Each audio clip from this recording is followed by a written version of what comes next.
My journey to create a really good Beyblade deck case. So first of all, free file lang to. And okay siya. Siyang deck case. Malinis. Ano, no hinges, flat lahat. Ayan. But it could be better. Tingnan mo. May magic pa tayo. What the heck? So, ayun, nag-remodel tayo and gumawa ng mga changes. Yung first iteration ko, pack.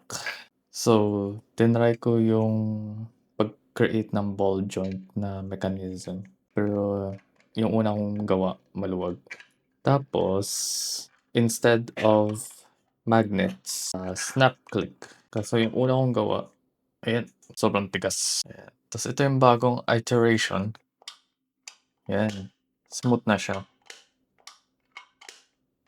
Snap click ulit. Tapos, ayan, ball joint. Ball joint pa rin. Pero mahirap siya ilagay. Simple lang. Kaya, ito. Una kong gawang deck case. Ayan, mule. Sagay ko lang muna yung sticker ko. So, ayan. 3 doors. Ayan. Kaso, napansin ko, parang hindi siya masyadong premium feeling. Kasi yun nga, snap click siya. Pero, di malalaglag yung mga base mo talaga. Ayan, snap. Tapos ball joint din lahat to. So, hindi na nilalagyan ng filament or something. Ayan, easy build for a deck case. So, improve pa natin. To, bagong design ulit. So, as you can see, iba na. Hindi, inangat ko siya onte and medyo ginitna yung hinge, yung takip. Kasi, para flat na to. So, as you can see here, wala, weird kasi. Parang hindi premium tignan pag may ganito pa. So, ito yung bagong design. So, tinry ko to, yung natatanggal. Kasi parang hirap niya ilagay.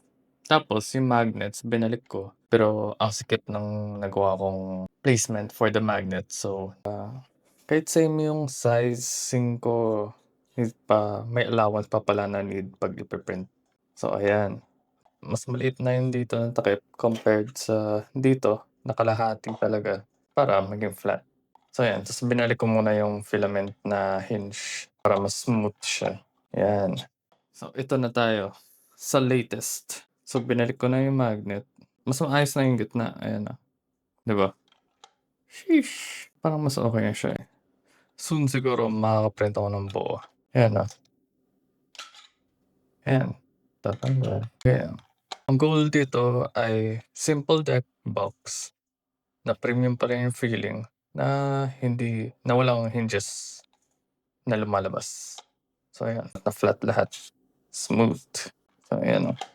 Sheesh. Tinry ko ano yung nakasya dito yung M85 merge na build.